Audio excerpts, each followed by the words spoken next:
Reiteramos entonces la bienvenida a cada uno de ustedes a esta nueva sesión que tiene como propósito apreciar el empleo de los diferentes recursos literarios en las composiciones poéticas. También el otro propósito es la composición de poemas haciendo uso de los recursos literarios. La evidencia, digamos, que ustedes lo van a ir realizando de a pocos en el transcurso de la semana, es creación de poemas. La bienvenida entonces al profesor Blasco Núñez Carranza y sus palabras para iniciar con esta sesión y este pequeño taller.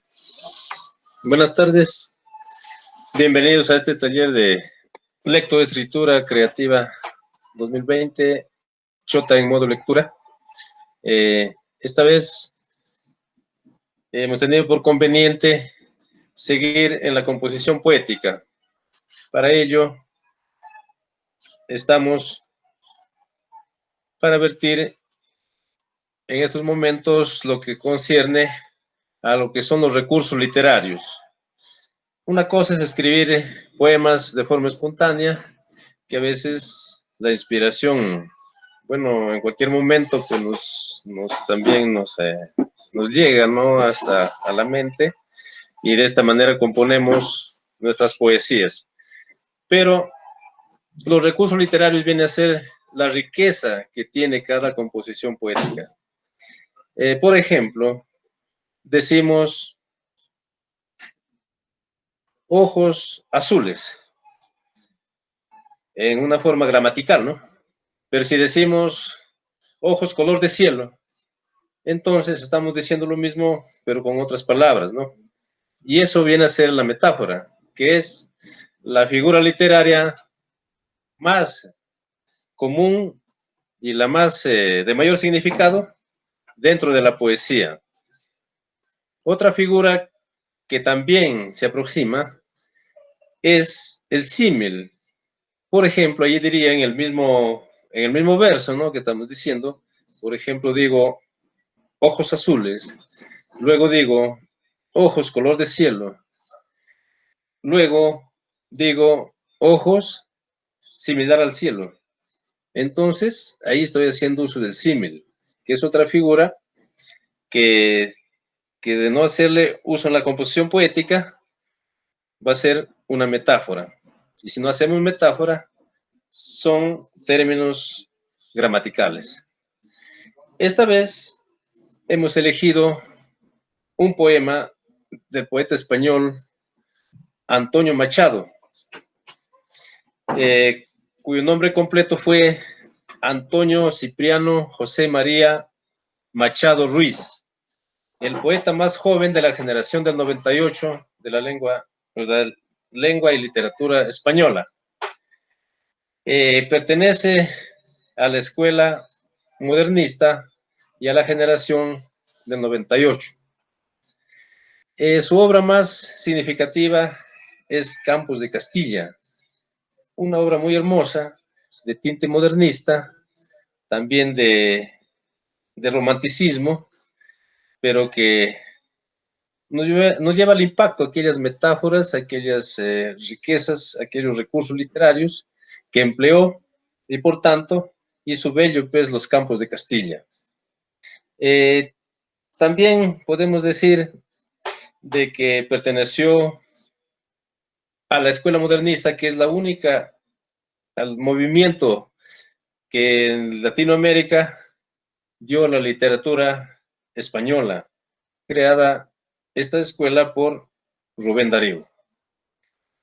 Para mayor detalle, tengo acá la compañía del profesor Dagoberto Vázquez Guevara, quien nos va a dar otros alcances sobre estos recursos literarios. Bien, gracias, profesor Blasco. Interesante entonces esta introducción a esta sesión que estamos desarrollando y vamos a compartir un poquito de manera más práctica, digamos, estos recursos literarios que le dan valor a nuestras composiciones y que debemos emplear en las composiciones literarias. Y también en narrativa también se emplean algunas, por supuesto, también recursos literarios, especialmente algunas figuras literarias, que claro, son más recurrentes, digamos, en la poesía, ¿no? Pero también en la prosa podemos emplear.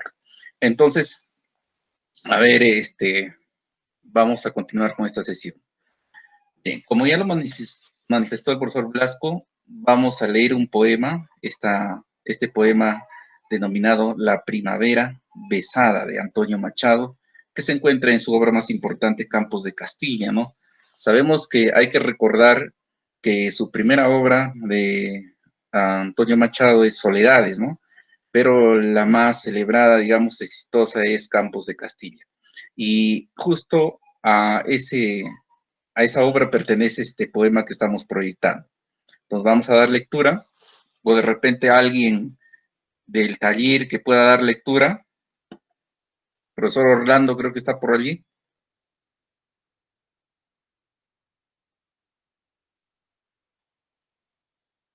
Entonces, en todo caso vamos a dar lectura. Y ustedes también siguen con la vista. Dice, a ver, la primavera besada suavemente la arboleda.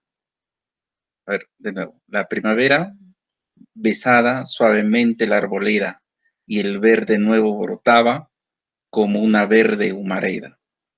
Las nubes iban pasando sobre el campo juvenil. Yo vi en las hojas temblando las frescas lluvias de abril. Bajo ese almendro florido, todo cargado de flor, recordé, yo he maldecido mi juventud sin amor. Hoy, en mitad de la vida, me he parado a meditar.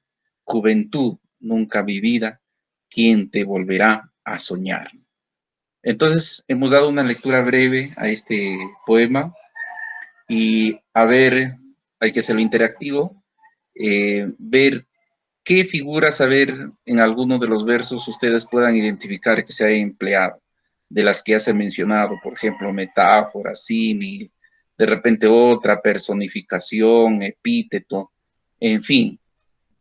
A ver, ¿quién se anima? A ver, mientras se animan voy a Profesor, dar una segunda lectura, a ver, de una vez, ¿ya? La profesor, yo lo primera, voy a leer la segunda vez. ya, léalo, profesor, a ver.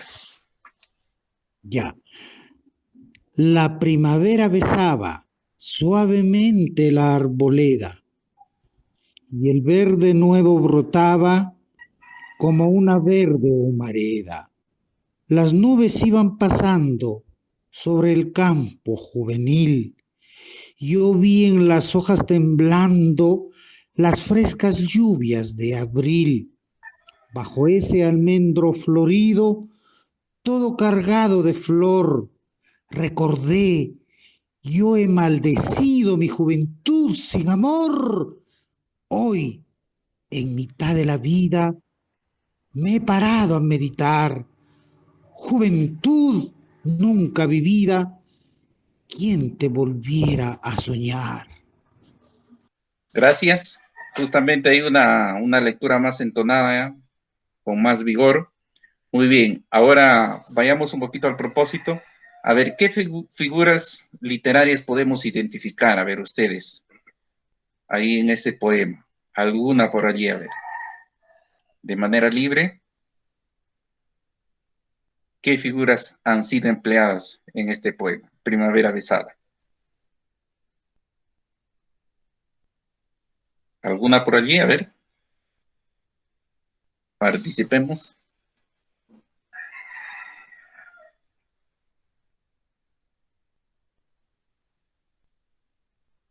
Pueden decir el verso 1, 2, 3, 4, o en la primera estrofa, segunda estrofa, tercera estrofa, en el primer verso de la última estrofa, sí, a ver, dependiendo.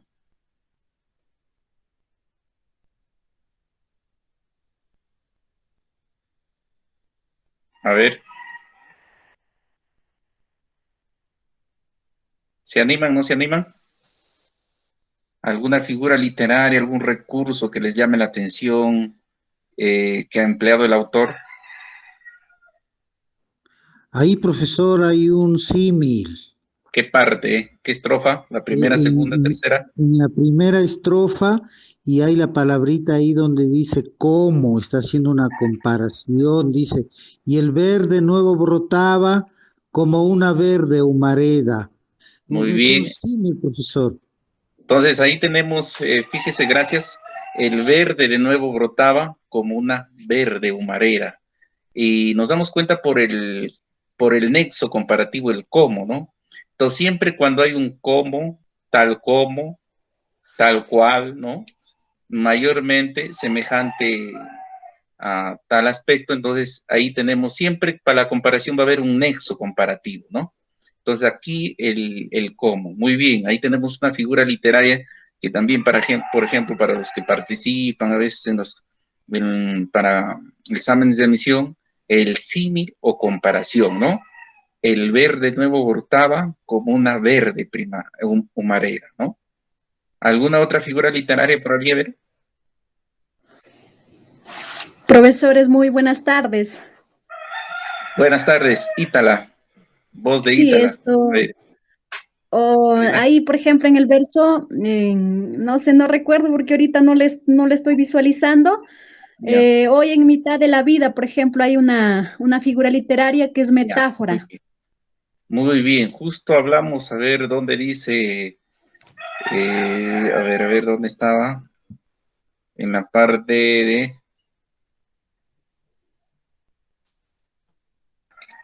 Sí, está acá, en la tercera estrofa, en la tercera, ¿no? primer verso.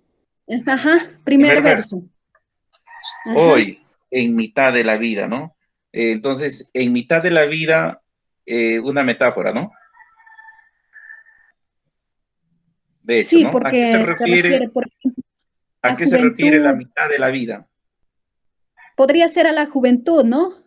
Claro, muy bien. Entonces, claro, se está diciendo en la mitad de la vida, para decir no directamente, sino se dice en la mitad de la vida y uno infiere, digamos, que es la juventud. Muy bien. ¿Alguna otra figura?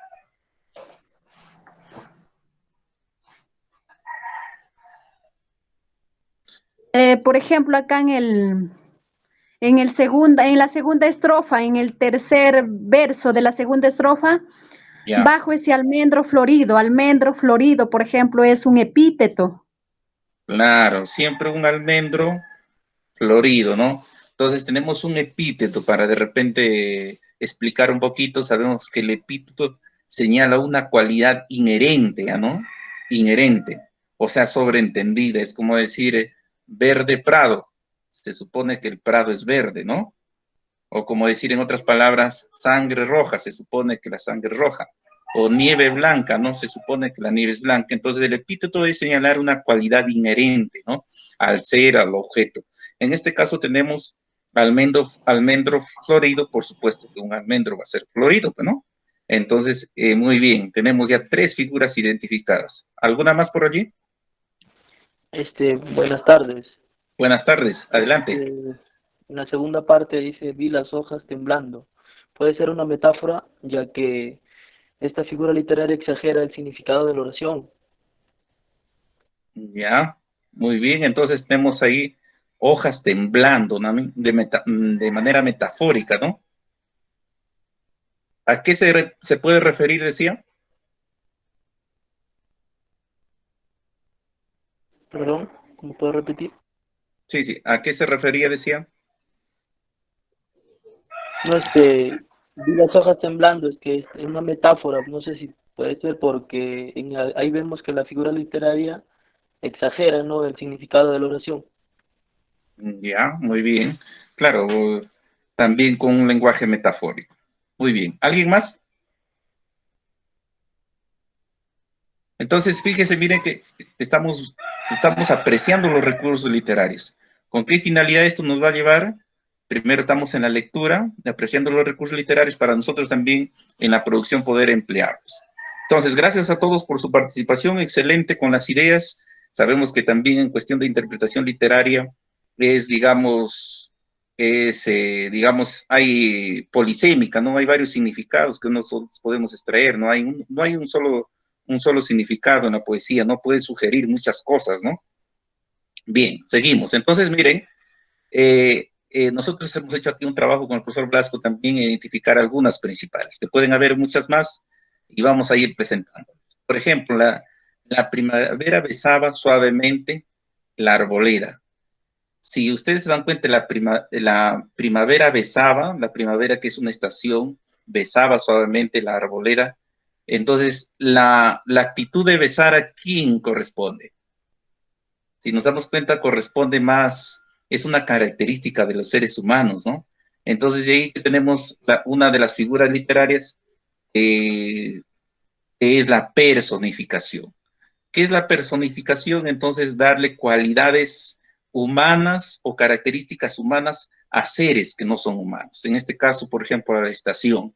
Primavera besaba suavemente la arboleda. Entonces, tenemos ahí una figura literaria. Tenemos también otra figura literaria ahí, miren. El verde nuevo brotaba como una verde humareda. Lo dijeron ustedes, ya nos damos cuenta que ahí tenemos comparación, ¿no? El símil o comparación, que es esta figura literaria. Y nos damos cuenta por este cómo, por este nexo comparativo, el cómo, ¿no? Y el verde nuevo brotaba, y el verde nuevo, inclusive si es verde nuevo, también podría haber un epíteto ahí, como una verde humareda, de comparación, ¿no? Bien, seguimos, otra figura literaria ahí, las nubes iban pasando sobre el campo juvenil, dice. También personificación, ¿no? Las nubes iban pasando, la acción de pasar, digamos, de caminar, ¿no? Entonces, y el campo juvenil, inclusive, ahí también otro valor le da el campo juvenil, ¿no? La cualidad de campo lo está comparado con la persona juvenil, personificación también, ¿no? Bien, seguimos. Frescas lluvias, que también dijeron por ahí, pero en otro verso. Frescas lluvias, ustedes saben que las lluvias siempre son frescas, entonces aquí hay un epíteto, miren, epíteto, eso es señalar una cualidad, un adjetivo que se sobreentiende, ¿no? Lluvias, frescas lluvias, ¿no? El adjetivo es frescas y lluvias es el sustantivo, entonces se supone que las lluvias son frescas, es una cualidad inherente y epíteto. Almendro florido, que le señalaba Ítala por ahí, entonces miren, ¿no? Almendro, sustantivo, florido, una cualidad inherente, ¿no? A esta planta, y este epíteto. Tenemos otra figura literaria, justo que lo mencionaron, en la mitad de la vida. Es una metáfora, ¿no? Como ya lo señalaron ustedes en su participación, es una metáfora que se refiere a la juventud, ¿no? Por no decir el poeta, no hoy en la juventud. Entonces, para que sea más poético, dice en la mitad de la vida, ¿no? Una metáfora. Bien. Ahí tenemos entonces algunas de las figuras principales, ¿no? Ustedes de repente con ojo más observador puede haber muchas más, ¿no? Pero como ejemplo hemos sacado esas principales. Ahora, de repente algún aporte por ahí o algo también que puedan complementar o alguna consulta hasta acá. En todo caso, también seguimos. A ver, miren, las figuras literarias le dan belleza a los poemas en este caso, ¿no? A las expresiones poéticas. Pero no solamente le dan bellezas, sino también, como veíamos, hay que interpretarlo. ¿A qué se refiere, no? Por ejemplo, decíamos en la mitad de la vida, a la juventud. Entonces, de ahí pasamos un poquito, hemos extraído algunos versos de este poema, y no solamente de este poema, sino de otros poemas, para tomarlos como ejemplo y analizarlos e interpretarlos. A ver, vamos a ver. Tenemos ahí, entonces analizamos figuras de Campos de Castilla, porque hemos tomado como ejemplo a Antonio Machado, La primavera besaba. Entonces, ahí tenemos, a ver, justo hemos extraído esa parte del verso, mire, en mitad de la vida. ¿Qué figura? Figura retórica, metáfora, ¿no? Ya lo mencionaron, metáfora, mire. Y es una figura, bueno, si hablamos de la clasificación que tiene que ver con el significado, ¿no? Una figura semántica.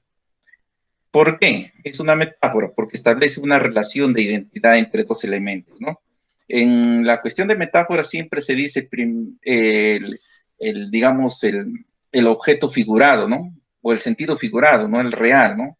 Es como, por ejemplo, decimos las lágrimas del cielo. Y yo no digo, ¿a qué me refiero, no? Estoy diciendo la parte figurada nada más, lágrimas del cielo.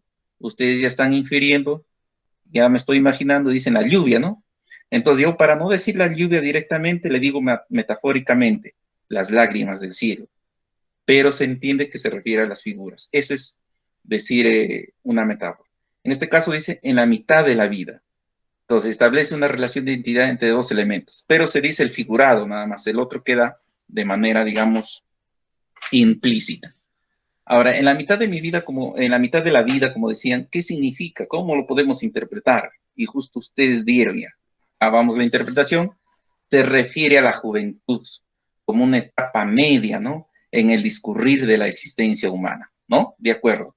Es la interpretación que le podemos dar, ¿no? Entonces el poeta se refiere a eso. La mitad de la vida se está refiriendo a esa juventud, ¿no? Como una etapa media, ¿no? En el transcurrir de nuestra existencia humana. Vamos con, y bueno, el tema, en la siguiente sesión vamos a ver un poco los elementos líricos, o sea, el fondo. Ahorita estamos analizando un poco la forma del poema, ¿no? La forma y con algún sentido. Pero, por ejemplo, en la siguiente vamos a ver un poco ya del motivo lírico, del yo lírico, el oyente lírico, ¿no? La actitud lírica, que son otros elementos que corresponden ya al fondo, al contenido del poema, ¿no? Hoy nos estamos centrando en apreciar un poco los recursos, la parte de cómo lo dice el autor, ¿no? La parte de la forma, ¿de acuerdo? Pero ahí estamos presentando un poco el tema. Pero decimos tema en textos poéticos no es tanto correcto, sino es, como lo vamos a ver en la siguiente, es decir, el motivo lírico. El motivo lírico es como si fuera el tema, en otras palabras. Por eso lo hemos puesto tema. Entonces, el tema, por ejemplo, o motivo lírico, el arrepentimiento por no disfrutar de la juventud con amor en su debido momento, ¿no? Entonces, a eso se refiere, digamos, ese sería el tema de ese poema, ¿no? La primavera besada, el tema central, como se puede decir. Pero en este caso, en literatura y en poesía, hablamos de motivo lírico, ¿de acuerdo? Entonces, ahí tenemos, mire. Seguimos analizando e interpretando las figuras, pero esto corresponde a la que vamos a presentar a la noche de verano, ya, del poemario Campos de Castilla, también de Antonio Machado. Hemos extraído este verso, estos dos versos. A ver, aquí sí habría que empezar porque esta no la hemos encontrado ahí en el poema. Tienen las altas casas abiertos los balcones. ¿Qué figura creen que es? A ver, analicemos de acuerdo a lo que hemos leído, a lo que entendemos. Tienen las altas casas abiertos los balcones. ¿Qué figura habría ahí? A ver. 15 segundos para pensarlo y a ver, participamos. Tienen las altas casas abiertos los balcones. ¿Qué figura? A ver.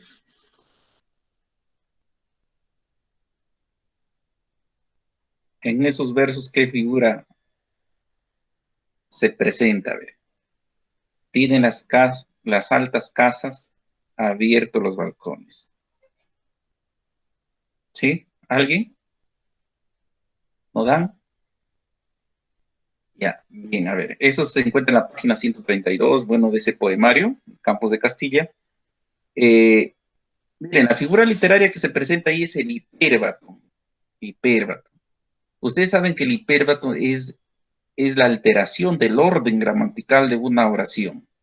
Primero, saber que, por ejemplo, las oraciones nosotros lo construimos primero el sujeto, luego verbo y complemento. Es el orden normal, natural que podemos construir una oración.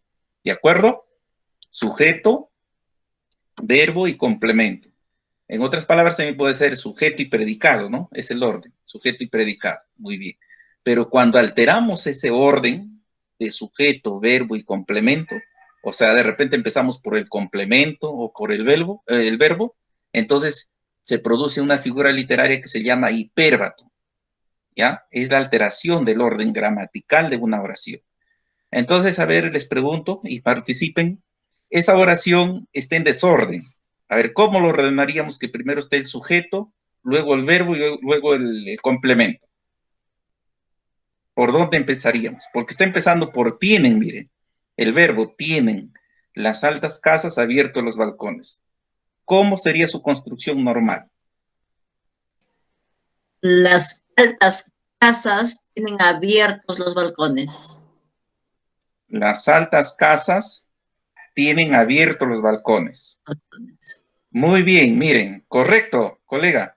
Entonces, miren, nos damos cuenta que a veces aquí estamos aprendiendo también un poco a ordenar la oración, que en literatura esto se convierte en una figura, pero por ejemplo, yo cuando tengo que escribir algún texto, sí, lo recomendable es sujeto, verbo y complemento. Entonces, lo que decía ahí la colega que participó, entonces hay que empezar, miren, por primero, las altas casas, sujeto, luego viene el verbo, tienen abiertos los balcones, miren, ¿sí? Entonces, ese sería el orden natural. Las altas casas tienen abiertos los balcones, ¿correcto? ¿Se entiende, no? Pero si ha alterado ese orden, entonces el poeta ha querido decir así, ¿no? Tienen las altas casas abiertos los balcones y ya se produce un imperbatum. No se olviden entonces que el imperbatum es la alteración del orden gramatical que tiene una oración, o que sufre una oración. Entonces, justo ahí es una figura gramatical, ya no semántica, sino por el orden. Rompe el orden lógico de una oración. ¿Por qué? Porque rompe el orden lógico de una oración. Ahora, ¿qué significa? A ver, quiero que me digan de repente qué significa, hay que hacerlo interactivo. ¿Qué significa o qué sugiere o cómo podemos interpretar esos versos? Tienen las altas casas abiertos los balcones. ¿Qué significa eso? ¿Cómo lo podemos interpretar? A ver, ¿qué me dicen? A ver.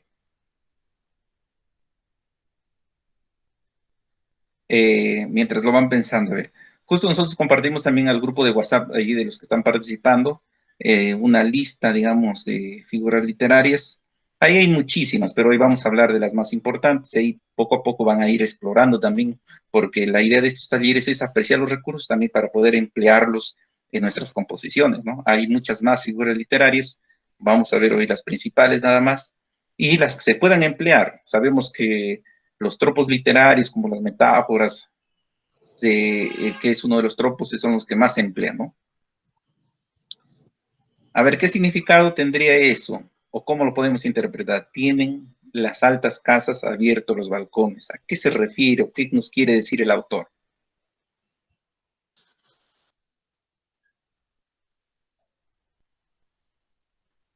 ¿Qué dicen?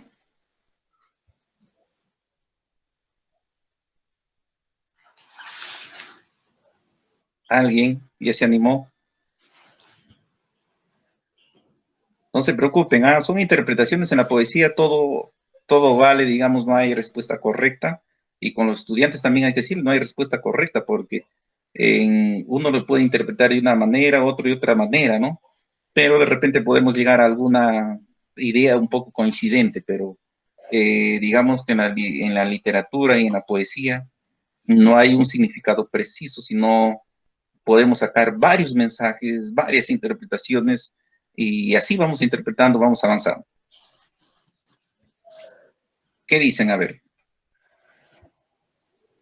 ¿Qué Profesor, significa? profesor, de acuerdo a a esa estrofa, bueno, esto, A esos dos versos nomás. Sí, según sí. según mi interpretación sería lo siguiente, ¿no? Que tienen altas las casas, se referiría, por ejemplo, al cielo, y Ujú. abierto los balcones, por ejemplo, a lo que cae la lluvia, ¿no? Eso, ¿no? Ya, muy bien, Itala. Entonces, miren, es una interpretación. ¿Alguien más?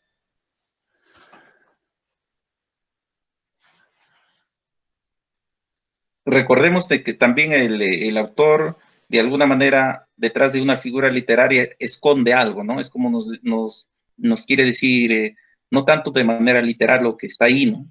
Sino algo más. Miren, ahí tenemos, a ver, justo interpretación. Vamos a analizar esta interpretación. No sabemos si será correcta o incorrecta. A ver qué dice. Las casas se encuentran en la cima y como símbolo tienen los balcones abiertos. ¿Será correcto o falta algo más? Tienen las altas casas abiertos los balcones, dice acá la interpretación. Las casas se encuentran en la cima y como símbolo tienen los balcones abiertos. ¿Correcto o incorrecto? A ver, ¿qué dicen? Le damos una valoración.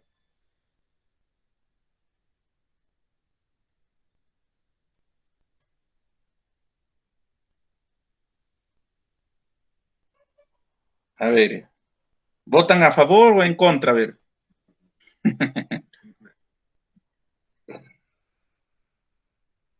Quiero 2 participaciones, a ver. ¿De acuerdo o en desacuerdo con esa interpretación?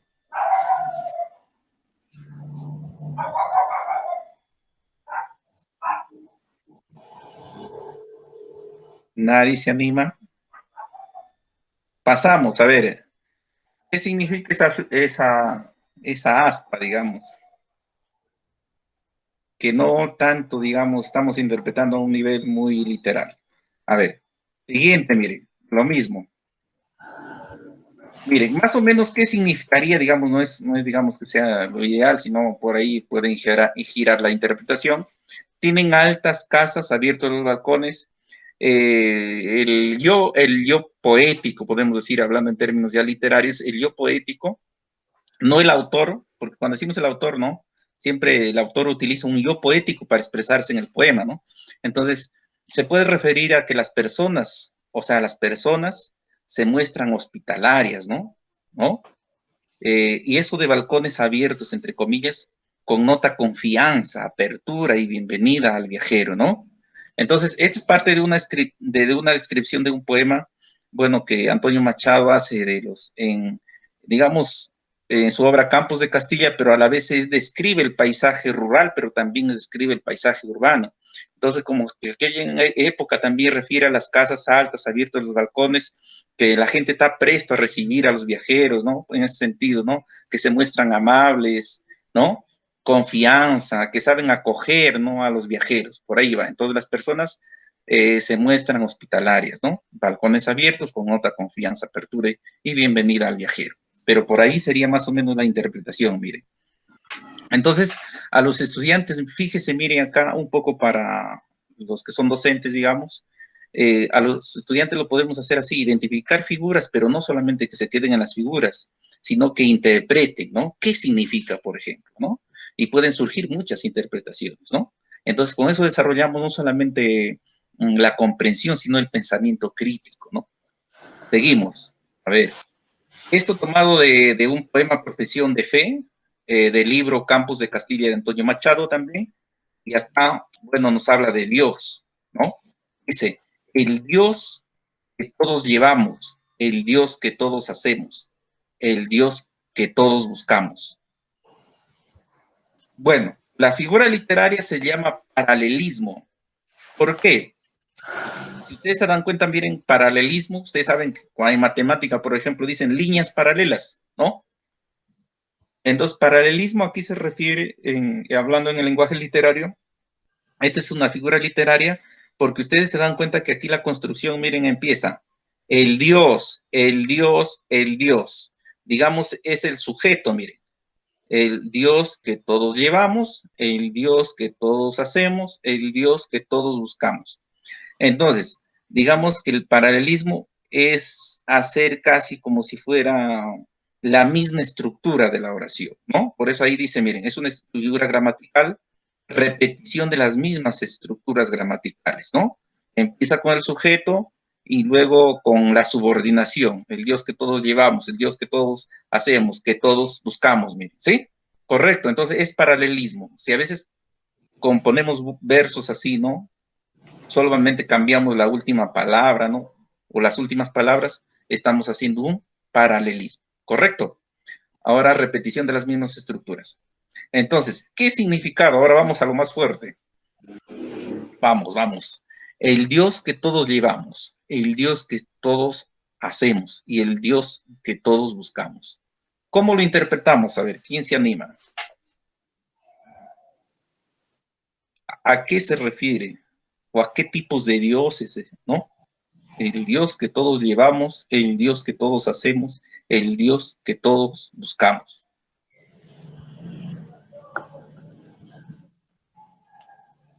No se preocupen, si nos equivocamos. Estamos para equivocarse. Y de ahí encontrarle el sentido. Está en la página 184 si tienen el libro Campos de Castilla de Antonio Machado, ahí lo van a ubicar esos versos, que corresponden a profesión de fe. ¿Qué dicen? ¿A qué se refiere? ¿Cómo lo podemos interpretar? A ver.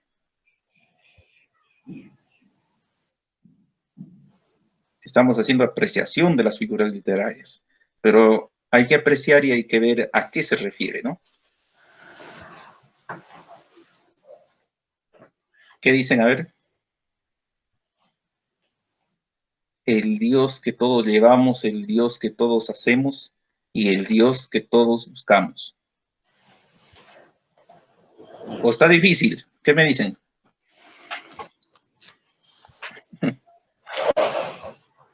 ¿Qué nos dicen? ¿A qué se refiere el yo poético ahí?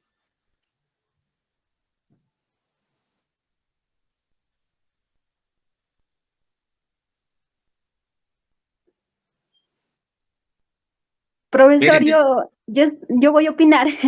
muy bien, adelante. A ver, mire, dice acá el verso, el Dios que todos llevamos sería, por ejemplo, que llevamos el bien, y ese Ya. bien va comparado con Dios, ¿no? Ujú, En el siguiente verso dice el Dios que todos hacemos. muy bien. Bueno, por ejemplo, que todos hacemos, por ejemplo, la ayuda que llevamos en nosotros, Ujú, hacemos, por ejemplo, contribución, ¿no? Aunque no esto materialmente, sino también esto emocionalmente, por ejemplo, y eso también es Dios, pues, ¿no? ujú. El Dios que todos buscamos, por ejemplo, buscamos estar bien, buscamos estar en paz, en tranquilidad, por ejemplo, y bueno, esa tranquilidad, esa paz, eso viene a ser Dios. Muy bien, Ítala. Ahí tenemos una idea. A ver, ¿quién más quiere complementar o refutar esa idea? No se va a molestar, Ítala, ¿no? No, Vamos a probar. profesor. Ya. Yo pienso que se refiere a la forma de ser de cada persona. Ujú. Sería Muy mi bien, apreciación. muy bien. Entonces, a la forma de ser de cada persona. ¿Quién más? ¿Quién se anima más? ¿Cómo que nos va a vencer estos versos? A ver. Paralelismo, ¿no? ¿Lo entendieron? Paralelismo. El Dios que todos llevamos, la construcción. Si ustedes se dan cuenta que la construcción es la misma, ¿no? El Dios que todos, el Dios que todos, el Dios que todos. Solo cambia la última palabra. O cuando ustedes construyen también va a cambiar de repente más de una palabra, ¿no? Los finales, pero la construcción es la misma casi, ¿no? A eso se llama paralelismo. Ahora estamos en el nivel de interpretación, a ver. El Dios que todos llevamos, el Dios que todos hacemos, el Dios que todos buscamos. ¿Qué me dicen? A ver, les doy alguna idea por acá, a ver qué sale. Dice, a ver, todos pensamos en Dios, lo tenemos presente en nuestra vida y lo buscamos sobre todo en momentos difíciles de la existencia. Estará bien, será bien, pero es una de las interpretaciones, ¿sabes? Todos pensamos en Dios, bueno, porque llevamos, hacemos, buscamos, ¿no? Lo tenemos presente en nuestra vida y lo buscamos sobre todo en los momentos difíciles de la existencia. Pero creo que hay más allá, nos quiere decir, miren, el Dios que todos llevamos, ¿ah? El Dios que, céntrese en las palabritas que llevamos, el Dios que todos hacemos. ¿Qué podemos hacer? ¿Qué llevamos? Y el Dios que todos buscamos. ¿A quién buscamos más o menos, por ejemplo? Y hay tres, ¿ah? Ahí el número tres. ¿Se acuerdan ustedes de la Trinidad?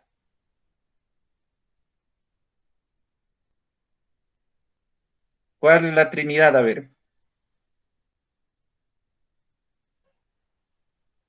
Dios se expresa en tres, dicen, ¿no? La Trinidad. Por ahí va el sentido. Una pista. Nos hacen pensar estos versos, ¿no?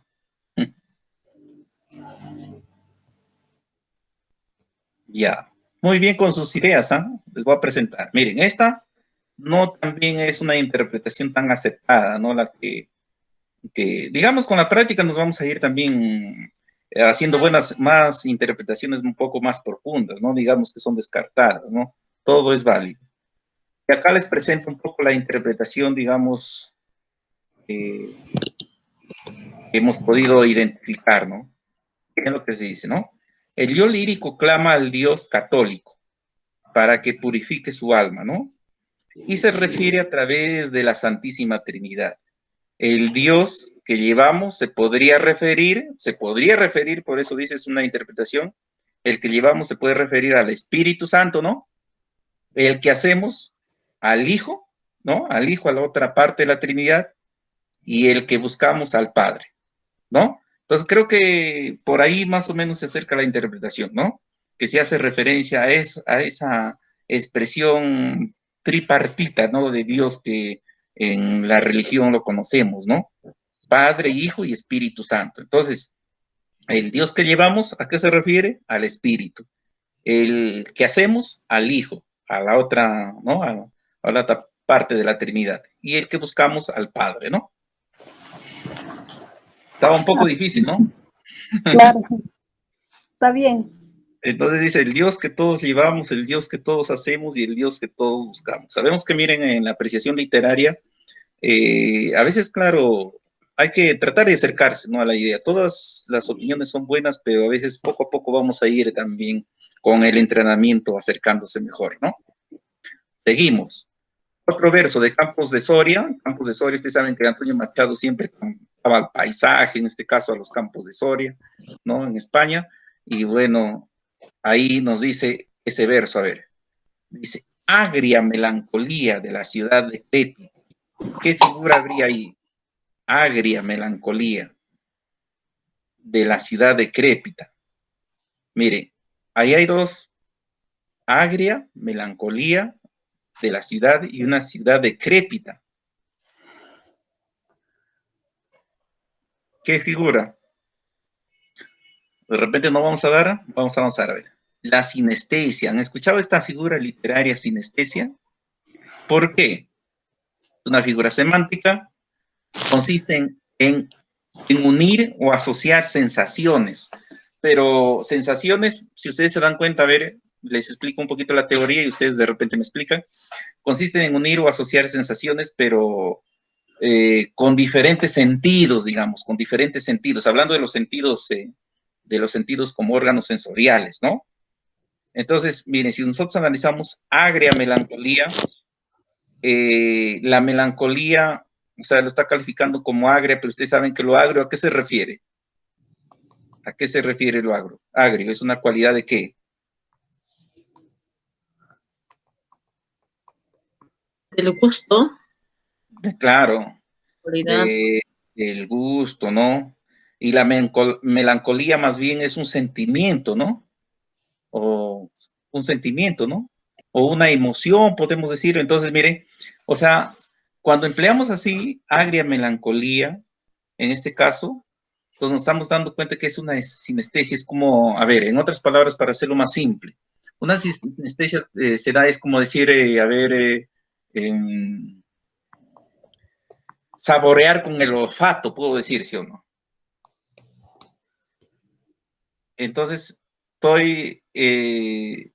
saborear más es con el sentido del gusto, ¿no? Y no es con el olfato. Cuando hacemos esa alteración de percepción, de asociar sensaciones, pero que cuando no corresponden al mismo sentido, se llama sinestesia, ¿no? Agria melancolía, ahí está. O sea, que ser procedentes de órganos, de sentidos distintos, ahí está, sinestesia, ¿no?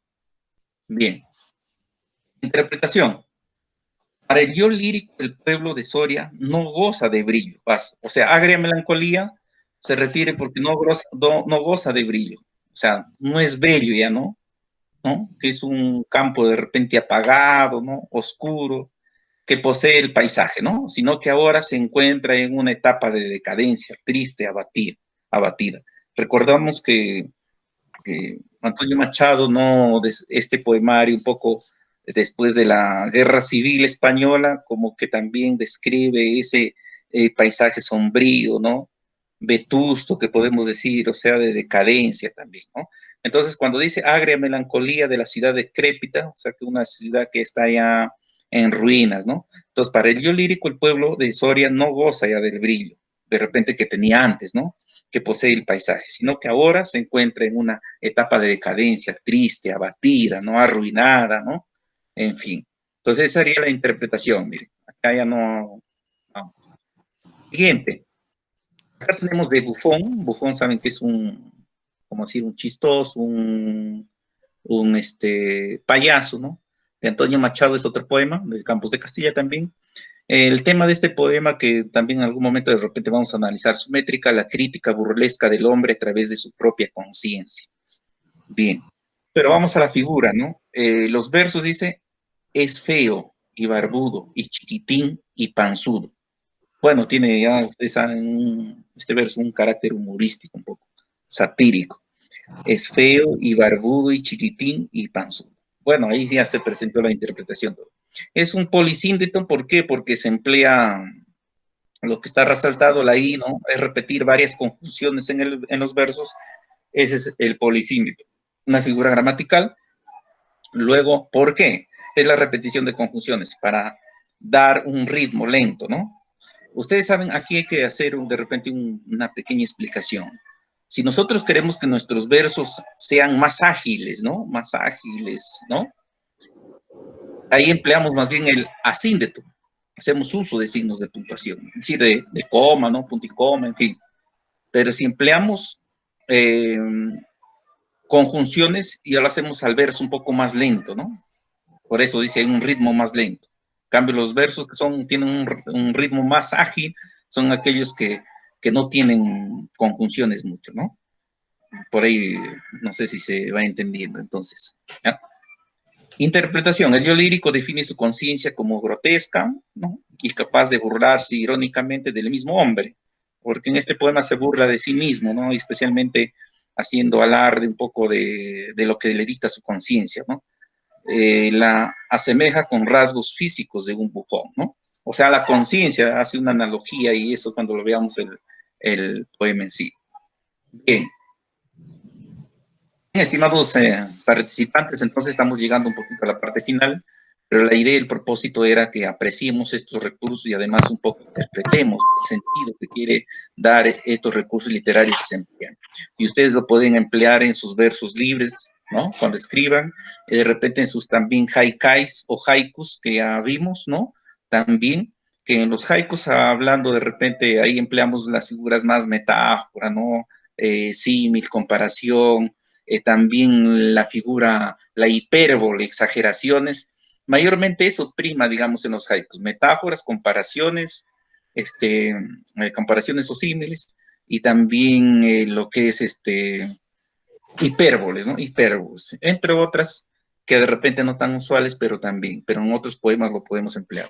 Hasta acá, de repente compartimos un poco lo que son la apreciación de los recursos literarios y especialmente nos hemos centrado en algunas figuras literarias.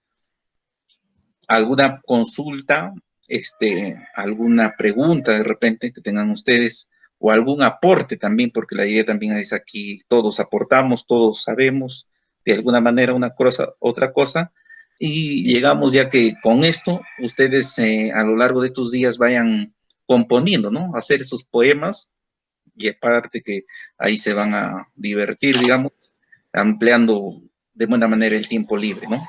En un divino ocio, como decían los clásicos, ¿no? Entonces, taller creativo de poemas ya viene, ¿no?